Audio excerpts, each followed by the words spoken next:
Ladies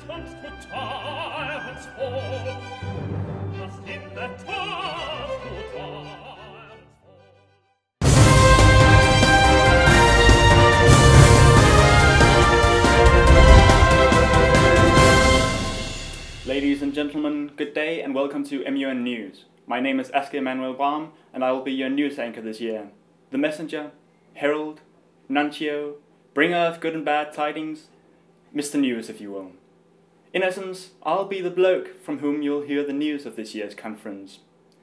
If I'm not bringing knowledge to the pleb, you can find me drinking free coffee.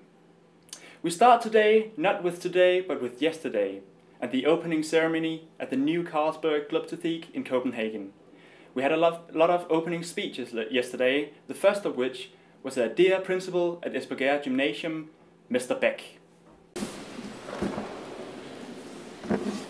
Dear participants of the Esbjerg Gymnasium Model United Nations 2014, I would say that a Model UN is one of UN's best investments. To understand this answer, we will have to remind ourselves why we have the UN. The next speaker was a very relevant one, as it was Mrs. Eva Egesborg Hansen, an employee at the UN city in Copenhagen. Now I'm serving in the UN, and that's a great pleasure as well, to be here seeing so many specifically engaged in the UN agenda. The United Nations are right now working on the next Global Development Agenda. The agenda will replace the Millennium Development Goals that were set in 2000 and expire next year. The MDG, as the headmaster just mentioned, consisted of 8 tankable goals focusing on issues such as poverty, hunger, climate change, and maternal health. Welcome back. The very French ambassador to Denmark, François Simeret, gave the third and undeniably longest speech, which was totally in order though, as he was French. I mentioned 2 words on which I would like to come back, because I learned from experience that words have not the same meaning depending on the person who listens them. Human rights and universality. Because millennium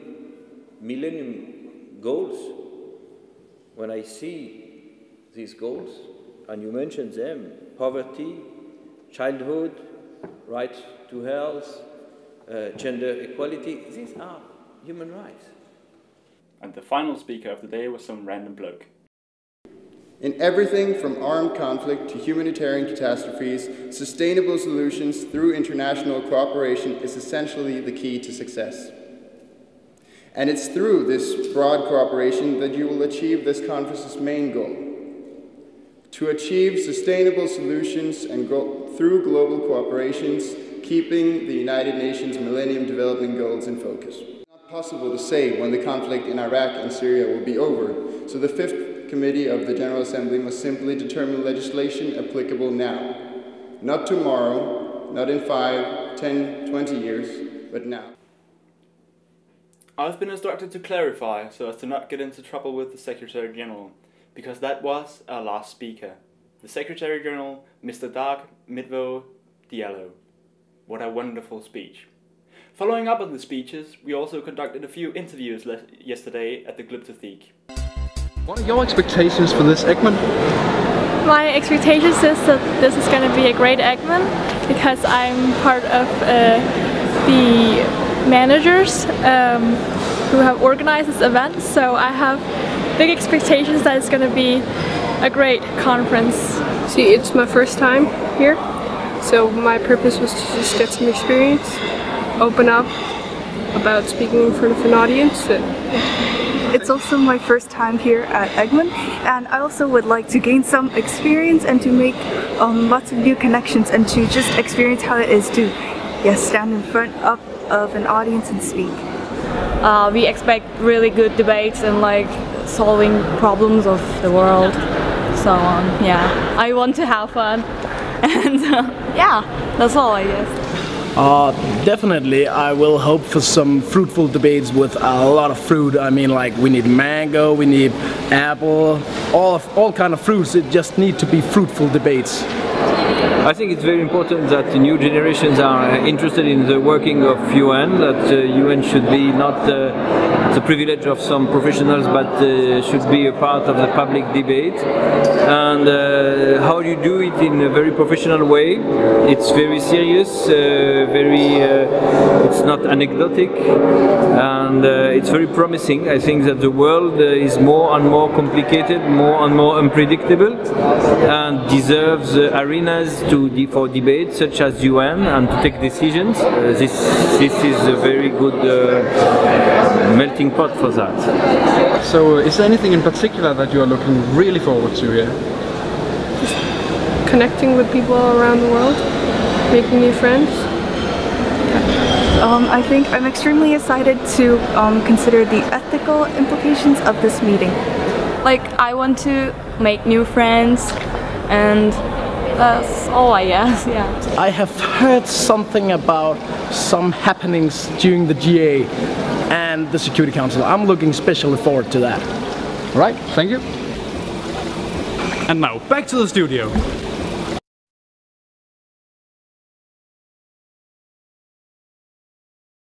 In more serious news, we've been informed that American drones were spotted by Russian military personnel inside Russian airspace yesterday. The US says that the drones were in response to intelligence that Russian armed forces were developing armed drones. This of course raises the question on drones, but from Russian point of view, also air sovereignty. Russia has forced a US aircraft to an emergency landing. However, Russia says the plane was in the middle of spying on them. The United States believe that Russia might have secret weapons for use in aerospace technology.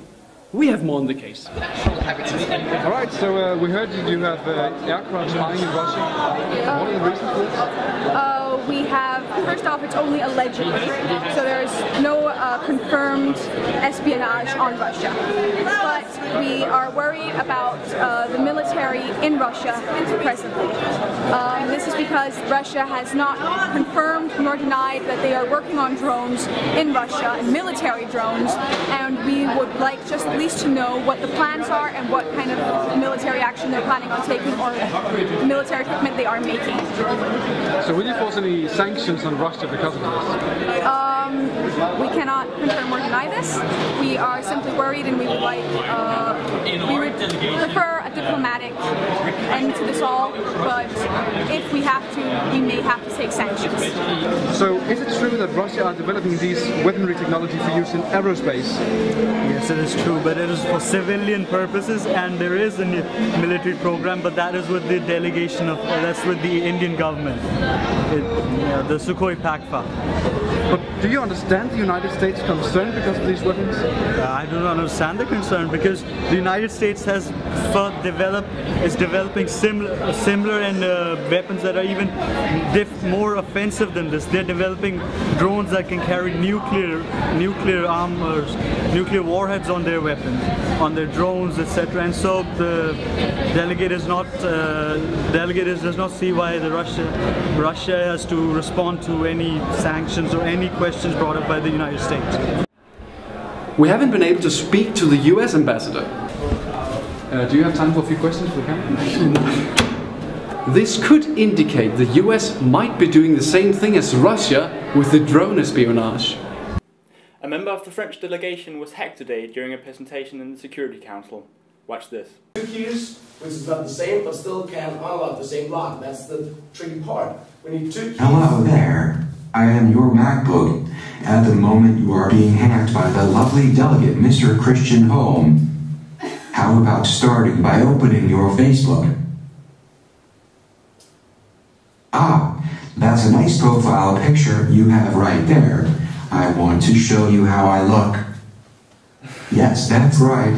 If I could come out of this tiny computer, it would be me. But enough talking down to abusiveness.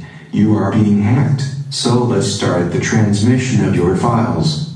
Thank you. You just gave my friends in Russia full access to your MacBook. I am sure they will find some interesting bank stuff.